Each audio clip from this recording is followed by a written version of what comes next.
Hello and welcome to this Space Marine detachment review. Today we are going to be looking at the Stormlance Task Force.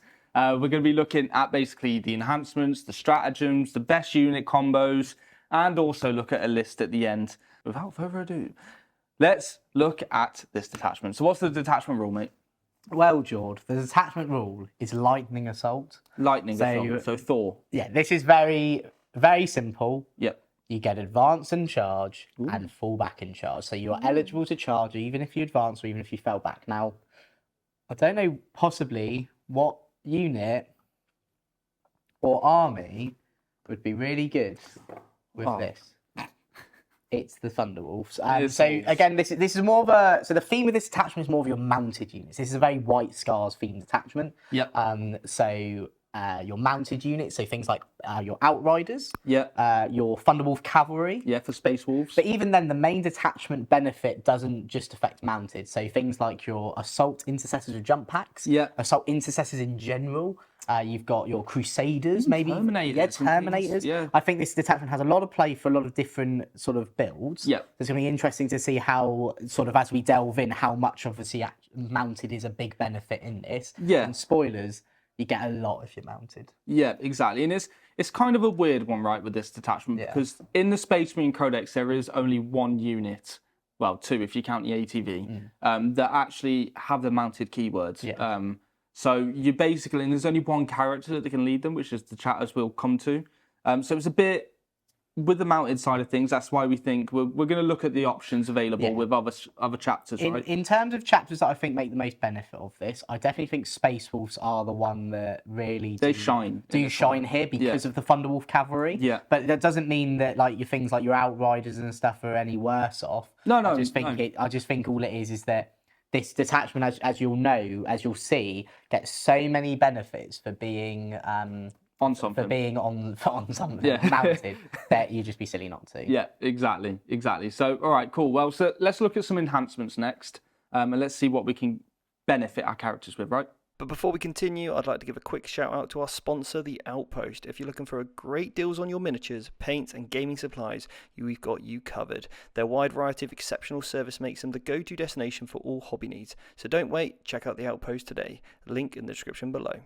Okay, Jake, so what's the first enhancement? So the first enhancement is Fury of the Storm. So this is one that is more for your melee mounted characters. Okay. So anything on a bike, so Chaplain on bike, Thunderwolf Lord, Battle Leader, Wolves, or even a Talonmaster.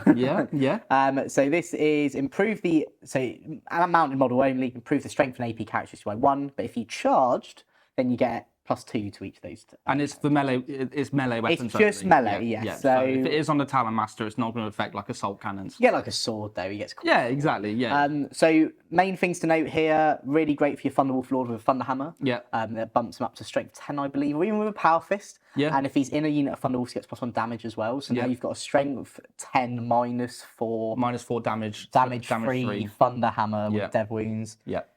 Really nice for just sort of it pushes the combat hitting strength of a character, which is amazing. Yeah. So that's really good. Next, we've got Portents of Wisdom. Okay. So this is any model can take this, and you get reroll advance while you're leading a unit. Oh, great. So leaning into the detachment rule of advance and charge, you can just re-roll it. Yeah, so I think this is probably one of those ones where you've got other ones, in my opinion, that are a bit better. Yep. But this is just really great for, you've got a bit of points spare. Yeah. Reroll your advance, it's free CP. It could come in really clutch, like that turn you need maybe like a 3 on the advance, you roll a 1, don't really want to CP it. Yeah, exactly. This makes it really good. Yeah.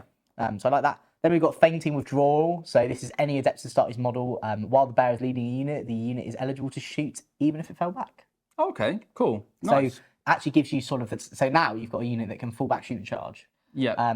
Again, really good for things like Hellblasters, for Desolation Marines, really for any unit, I'd say. Stone Guard Veterans as well. Yeah. Just allows you to fall back, do some shots, then get back in the fight. Exactly. Even your Outriders, again. Outriders, Chaplain on bike. You're literally letting your guys do what they want to do, which is move around still and still be able to perform on the battlefield. Yeah. Even falling back and doing an action. Because you're now eligible to shoot if you don't have a pistol. Exactly that. So really good. Really solid there. And then finally, we've got Hunter's Instinct. So this is the other one that requires a mounted model. Sure. And then if the bearer's unit is in strategic reserve, for the purposes of setting up that unit on the battlefield, you treat the battle round as being 1 higher than it actually is.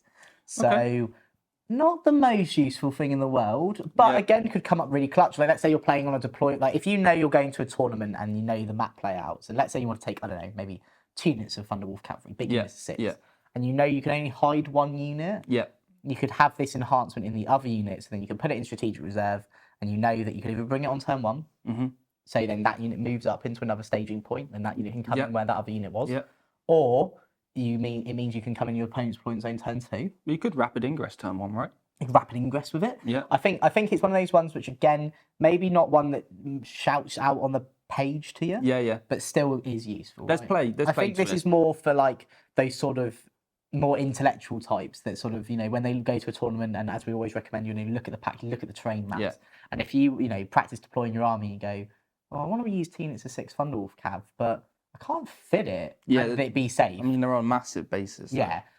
So then you go, okay, well, let's bang that enhancement in there. Now I sort of can. So they're the enhancements. Fury of the Storm probably stands out as the best one for making a really cool combat character. Yeah. And then probably followed by that Hunter's Instinct.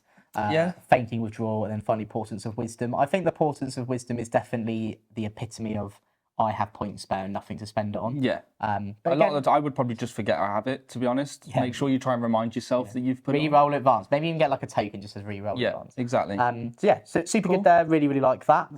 Not the worst enhancements in the world, so it's nice to see there's some play there if you wanted to boost up some characters. Yeah. But let's look at some stratagems next then, mate.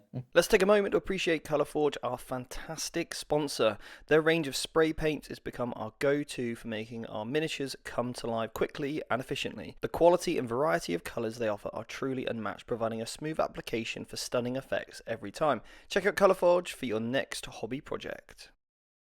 So, Jord, the first stratagem. Let me guess. Contempt. Oh, Armour of Contempt. No, I'm not Contempt. Oh, okay, cool. It is Armour of Contempt. It's the same stratagem we've seen in all the Space Marines attachments. Yeah. But if in case you're not familiar with what it does, this is what it does. Your opponent's shooting phase or the fight phase, either players, just after an enemy unit has selected its targets, one Adeptus started from your a unit from your army that was selected as an attacking target. You worsen the AP by 1. Cool. We know it, we love it. It's the brown bread of stratagems. It's very standard, very basic, but it works. Yeah, right? exactly. So I really like that strat. But then moving on to something a bit more interesting, we actually have Shock Assault. It's back. So your charge phase, one mounted unit from your army that has not declared a charge. Until the end of the turn, you can reroll the charge, and the melee weapons of the bearer's unit gain Lance. Yeah. So if you're not familiar with Lance, +1 a wound. Yeah. Very good. So it's a CP. It's an inbuilt CP reroll that you have to use as a preemptive thing. Yeah. But then at least if you don't need the reroll, you still get Lance, right? Yeah. I think it's a great strat for that. I genuinely think it's boosted. Again, and look, we're going to say this all throughout this video. Thunderwolves prime target with the Wolf Lords having this ability. It is a battle tactic, so you could do it for free if you really wanted to. Or even, your Outriders. Maybe not, they don't get to use it for free, but, you can, very mobile unit. Chainsaws with +1 to wound? Yeah. Not bad. It's not terrible. Yeah, I like it. But cool. Thunderbolts are definitely the main one. Yeah. Then we've got, or even Deathwing Knight. No, not Deathwing Knights. Ravenwing Knights. Yes. Black Knights. Black Talent. No, yeah. Yeah, the Black Knights. That's the Black Knights. That's who we're on about. Yeah, so they've got a really solid weapon anyway, and they get anti-monster anyway on it. Yeah. So just in case you're not playing against monsters, the strength is still good on them. Yeah, exactly. So I like that. Cool. Next, we've got Blitzing Fusillade. So your shooting phase, one Adeptus starters unit from your army that has not shot, keyword any unit. Yeah. That unit gains the assault keyword, and you get sustain 1 if they already had assault. Perfect. So Hellblasters are now getting sustained hits. Yeah. I think it's really good. The fact you can make any unit have an assault weapon, good for mission play. Yeah, because if you need to go and investigate a signal, you can have like maybe a little unit of bikes, or just even just a unit of scouts. Oh well, oh no, they can have shotguns. Yeah. Well, Desolation Marines get them up the table. Yeah. So again, like they do benefit from standing still, but if you need to get them in a better position and you needed that run, let's say. Yeah. I think this is more of a mission playing strategy. Yeah. So it just gives you the option to be eligible to shoot and get that extra few inches on your movement and stuff, which it can come in clutch. But Hellblasters are really good. Yeah. Exactly. The damage output, things with assault weapons already, It's definitely going to work well on them. Next, we have another battle tactics stratagem, which I think is, again, probably one of the strongest stratagems in this codex, or in this attachment, is ride hard, ride fast. Ride hard, ride fast. Fast and furious. Fast and furious. Yeah. Your opponent's shooting phase just after an enemy unit has selected its targets. You can select one mounted or fly vehicle unit from your army, and until the end of the phase, you're -1 to hit and wound. So you've got a big unit of Thunderwolves here with a Wolf Lord with a battle leader. Yeah. They're now -1 to hit and wound. Yeah. So that is a battle tactics stratagem. So you could use that stratagem for free and then use Armor Contempt equally. You could use Armor Contempt and then that stratagem. You could use that stratagem twice if you really wanted, if you had 2 big units. Really good stratagem that. I think it's very, very solid, super useful for your for all the matchups that it's going to be quite hard in as well for you. The shooting armies that are going to give you a peppering with a bit more of a combat themed army, you now have something to give you a really good defensive bonus against. I think it's fantastic. Mate, fantastic. I love it. Literally love it. One that I'm not too sort of infused by, but still a great stratagem in its own right. Full throttle. So this is 2 command points, your movement phase. You select a mounted unit or a vehicle unit, excluding a walker from your army. And until the end of the phase, if you advance, you don't roll, you just add 6 inches to your movement. But if you're mounted, you add 9. Okay. So 2 CP, it just seems like a lot for that stratagem when for 1 CP you're -1 to hit and wound in shooting. Yeah. I guess the logic is that because you can charge after it, or potentially shoot if you then combo this with assault. You go 2 CP, this Thunderwolf unit's now going 21 and charging. It's literally getting right into your opponent's face, but your pay is because it's a walkier stratagem. It means if you don't go, if you go first, you can't actually use this. Turn 1, which I think is maybe one of the balancing factors of it. Sure. But again, I still think it's great in its own right. If you really need to get across the table really quickly, you can, right? And then to round it all off, we've got Wind Swift Evasion. I think this is my favourite. This is a really cool one actually. So this is your opponent's movement phase just after an enemy unit has ends a normal, advance, or fallback move. One Adeptus starters unit from your army that's within 9 inches of that enemy unit. Your unit can now make a normal move of 6 inches, but you can't use it if you're in engagement range. Cool. Really great, this stratagem. The fact you can use it on anyone as well. You can use it to sort of get out of dodge. If a unit moves near you, you could use it to maybe move block another unit. The fact it's also flat 6 as well, it's not D6, so you know exactly how far you're going. I think is a big mitigating factor. Clutch. It's very clutch, and I mean Terminator's moving an extra 6. Like it doesn't even have to be to fall back, or not fall back, but move away. It could also be to move forward and intimidate or move block another unit trying to make put charges. more models on an objective, let's say. Exactly. I think there's a load of different ways you can use this stratagem, and I think this is again this detachment is a bit more of like a tactical toolbox of stuff. And I think yes, it may not have a lot of damage power as we've seen in a lot of the previous ones, but has a lot of tricks, and it still has the damage as well. But just not in most obvious places. You're more relying on your basic units with things like Lance on your Thunderwolf Cavs, or assaults with Sustained on your Outriders. So overall, great stratagems. Not any that really leap out to me, like super leap out to me. But I think the defensive ones in here are also quite good in the form of ride hard, die fast. Die fast, right? Well, yeah, but it's not the you're not point. dying fast. You don't want to. Definitely think shock assault, ride hard, ride fast. That's the one. Just call it Fast and Furious. Fast and Furious. -1 to hit and wound for your mounted units, and the Lance and Reroll Charge I think are probably the 2 best strats. Armor Contempt I think is just, we don't really need to talk about that because it's in every single one. It's great. Cool. And then you've got Blitzing Fuselav as well for the assault. There's some nice ways just to push your units, right? And even though 3 of them are locked to mounted units, you've still got 3 that can be used on your others. But this is where I think this really does sort of leap out at your Space Wolves. If you're wanting to go that more sort of Thunderwolf themed army, which the models are 6, so I don't know why you wouldn't. But even for things like Wolfen, a unit that hasn't been seen very much, the ability to have them advance and charge, they could go flat 6 potentially. It's just the little things, right? Well, they're very cheap now. They're only 80 points. That's what I mean. They're just cheap. They're cheap, and you can just move them up really, really fast and just move block, do a little bit of damage here and there. But overall, really good detachment. I do like it. It has play. It's going to benefit your melee-orientated army, so that's what we're probably going to be seeing here with this detachment. Let's look at some spotlight units next, and we'll go through that now. And now for a word from our sponsor, C Studios. They are the experts in providing professional miniature painting services, ensuring your armies always look their best on the battlefield. Whether you're a seasoned veteran or just starting out, C Studios can help bring your miniatures to life. Don't miss out on their quality craftsmanship. Okay, Jake, so who have we got to talk about first here? So we've got an honourable mention. Yeah. I think it's fair to say for the White Scarf theme detachment, it'd be remiss of us not to talk about Corsaro Khan. Yep. So really cool character. Yeah. So he gives any unit he's in, their ranged weapons gain assault, Nice. and their melee weapons gain lance. Perfect. So really good. He can join a plethora of units in your form of assault intercessors, normal intercessors, stern yard veterans, blade guard veterans. So he's got a whole plethora of things he can join. The other thing he does is if he kills a character, you get a CP. Nice. And his combat's all right. It's 5 attack, strength 5, -2/2 damage, dev wounds, precision. Yep. So yeah, like he's pretty solid.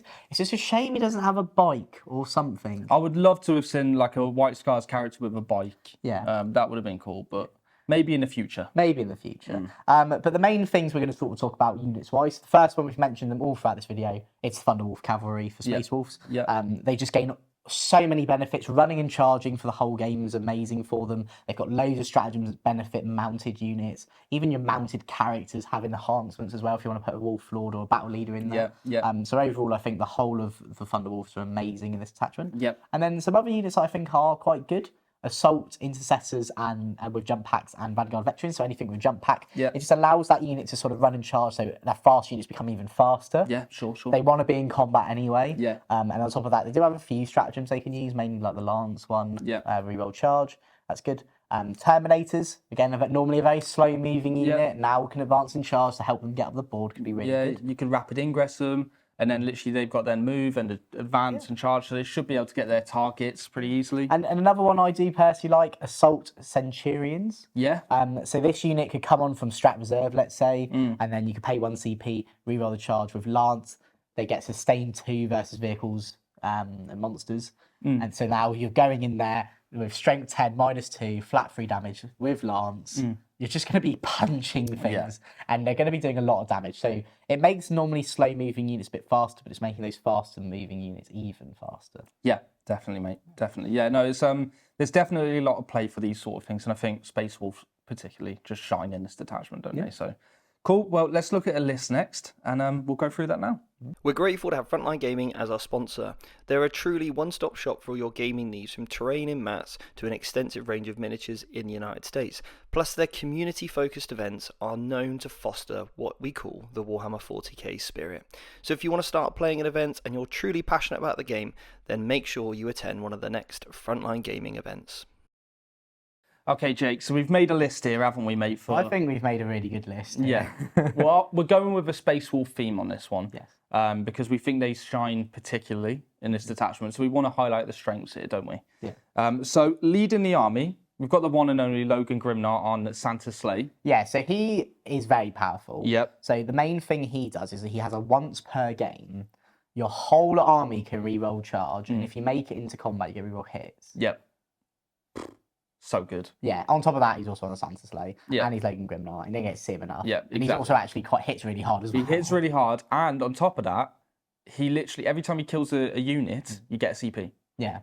Wow. So you can just have him like finish off little units. And you just get a CP for it. Yeah, which, as we've seen from the detachment, you're going to probably want to use. You're going to want the CP, aren't you? Yeah, But he's leading 6 Thunderwolf Cavalry. he is, because he's a baller. Exactly. And just to make this simple, we've got 3 units of 6 Thunderwolf Cavalry. Yes. 3 battle leaders. Yes. So they give you lethal hits on your units. And once per game, if you're shot, you can do a move as well. D6 move. Yeah, exactly. So what's that? What that's doing is it's increasing Logan Grimnar. He's getting lethal. He's getting an extra damage because of the Thunderwolves on the charge. Yeah. They are going to hit like a ton of trucks. They are going to hit like a ton of trucks. Yeah, Not just a singular truck. Just a ton of them. 6 fluffy trucks. 6 fluffy trucks. Exactly. But yeah, we've also got Harold Deathwolf. Harold Deathwolf. So Harold Deathwolf is quite unique by the Yes. fact of he gives your teeth and claw attacks devastating wounds. Yeah, he does. And that's quite good, actually. It's pretty tasty. Considering as well, like, you've got a lot of those attacks. Yeah. Yes, they hit on 4s, but you have Oath potentially to help you out Or there. Logan. Or Logan as well. Yeah. You've got loads of them. He's also a captain in his own right. The only Yep. thing he doesn't do, he doesn't give you a free stratagem. No. He himself can, though, however, blank a damage once per turn. Yeah, so by that, he can basically turn a damage to 0. Yeah, which makes him good for, like, if you're trying to, like, you can't really snipe him out. Yeah, properly. exactly. He can just basically be a bit tanky in that Yeah. squad. But the last one we've got is actually the Wolf Lord. Yeah. But he's got the extra damage, extra strength yeah. and AP relic. So The he's enhancement, the yeah. enhancement not Really, really good. That super Yep. solid. It allows him to sort of be a beat stick in his own right. So we've Yep. got a lot of sort of these big fundable units that hit hard in their own right. Yep. Also have just a particular character in each unit. Yeah, exactly. That's also hitting really hard. Yeah. It's quite scary, I think. Yeah, I think it's actually got a lot of play. We've also given one enhancement to one of the battle leaders, which means that his unit can come on from strat reserve. The hunter's instinct. Hunter's yeah. instinct, And the so- reason we've done that is for exactly what I said earlier about the enhancement, because Yeah. you've got 18 of these sort of big sort of 60 mil bases, right? Yeah. It's going to be really hard to deploy them. Yeah. So by going, okay, we'll take one unit off, and if I do need to bring it in turn one, I can. Yeah. It just gives you the options, right? Exactly. Also makes it safer as well. So yeah, I love that unit. Yeah. I think that's a super good point, and I'm glad we managed to get that in there. Yeah, definitely. So on top of that, we've actually gone for a few units, which I don't think we've seen play of actually in 10th edition, but they're there because A, it's cool, and B, it's given us some mission play units here. So because we've got so much damage output, Yeah. we now have wanted to focus a bit more on our mission playing. So we've got 2 units of scouts. 2 units of 5 scouts. Yeah. 2 units of 5 Fenrisian wolves. Yes. 2 units of 5 Wolfen. Yes. That's baller. It is. So we've got a lot of units that are doing some missions very cheap. You've got scouts that infiltrate and scout move. Fenrisian wolves that are cheap to sort of screen off areas Yeah. as well. On top of that as well, we do have 3 ballistas dreadnoughts Yeah. as a firing base. Yeah. So we've just got a load of really nice shooting damage, a load of fantastic combat damage. And Yeah. We've got a lot of stuff to play the mission as well. I think for a Space Wolf army that's themed around this detachment, I think you can't go sort of more perfect than that, to be honest. No, I agree. We've literally like heavily lent into the play style of this wolf army, which is really cool. And it's nice just to have an army with some really cool models. It's nice to have maximum fundle. Yeah, exactly. I do love the models. Yeah, So exactly. They've got a kind space in my heart, mate. I do really like these guys. But yeah, cool. Well, that's the list, guys. If you have any questions or any other combos you think might work well with this detachment, or maybe any other chapters that you think are going to excel using the rules for this detachment, put it in the comments below. Don't forget to like and subscribe, and we'll see you in a video very soon.